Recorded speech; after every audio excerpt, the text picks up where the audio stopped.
ये संसार दुख, दर्द, पीड़ा, वेदना से भरा है। इसलिए हर कोई सुख की खोज में निकलता है, परंतु माया, मोह, लोभ के चक्रव्यूह में फंस जाता है।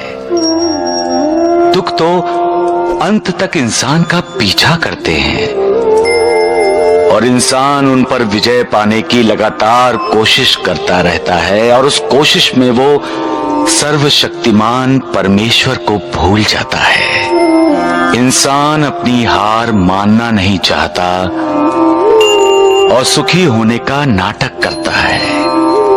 लेकिन क्यों? हम सच्चाई से दूर क्यों भागते हैं? हम ये क्यों नहीं समझते कि दर्द और दुख कुछ नहीं है? जो है वो है सुख न प्राप्त होने का दुख।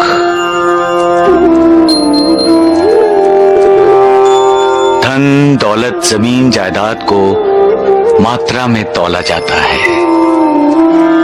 लेकिन क्या यही इंसान के जीवन का उद्देश्य है?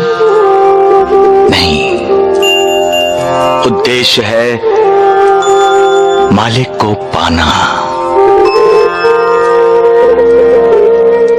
उस मालिक की भक्ति। उस मालिक का हर पल स्मरण करोगे तभी वेदना कम होगी, तभी दुख कम होंगे। संसार के दुखों से मुक्ति पाना है तो मेरी कथाएं सुनो। सुख और संतोष को पाने का यही एक सरल उपाय है। सिर्फ साईं साईं बोलने से ही पाप, ताप, शाप नष्ट हो जाएंगे। ईश्वर हम सब में वास करते हैं। जिसे हम अंतरात्मा की आवाज कहते हैं, वो ईश की आवाज होती है। हमारी अंतरात्मा हमें योग्य मार्ग का हमेशा दर्शन कराती है। इसलिए हर इंसान को अपनी अंतरात्मा की आवाज सुननी चाहिए। कभी कभी इंसान दुविधा में पड़ जाता है, क्योंकि जब उसके मन की आवाज उसकी अंतरात्मा की आवाज से टकराती है तो उसकी समझ में नहीं आता कि वो किसकी आवाज सुने। उस समय हमें अपनी अंतरात्मा की आवाज सुननी चाहिए, क्योंकि वो सच की आवाज है, ईश्वर की आवाज है। सबका मालिक एक।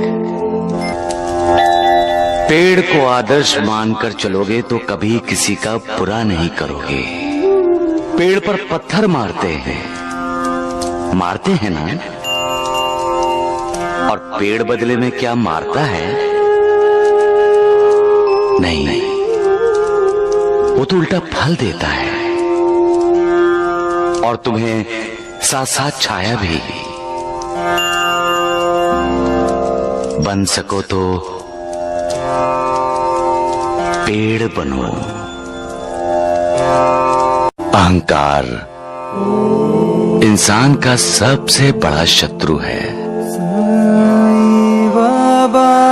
अहंकार इंसान की तरक्की के रास्तों को रोकता है। अहंकार की वजह से इंसान की अधोगति होती है। इसीलिए कहता हूं, सदैव मेरी याद में मन को लगाए रखो, ताकि वो मोह माया में ना फंसे। जो मुझसे अत्यधिक प्रेम करता है, जिसके लिए मेरे बिना सारा संसार सूना है, वो सदैव मेरे दर्शन पाता है। जो सदैव मेरा लीला गान करता है, जो लगातार मेरा ध्यान, स्मरण और मेरा ही नाम जपता है, और जो पूर्ण रूप से मेरी शरण में आता है। अपने ऊपर उसका ये ऋण मैं उसे मुक्ति देकर चुका देता हूँ। जो मेरा चिंतन करता है और मेरा प्रेम ही जिसकी भूख प्यास है, जो मुझे सबसे पहले अर्पित किए बिना कुछ भी नहीं खाता, मैं उसके अधीन हूँ। जो इस प्रकार मेरी शरण में आता है वो मुझसे मिलकर उसी तरह से एकाकार हो जाता है जिस प्रकार नदियां समुद्र से मिलकर एकाकार हो जाती हैं। इसलिए अपना अहंकार त्याग कर अपने आप को मुझे समर्पित कर। सबका मालिक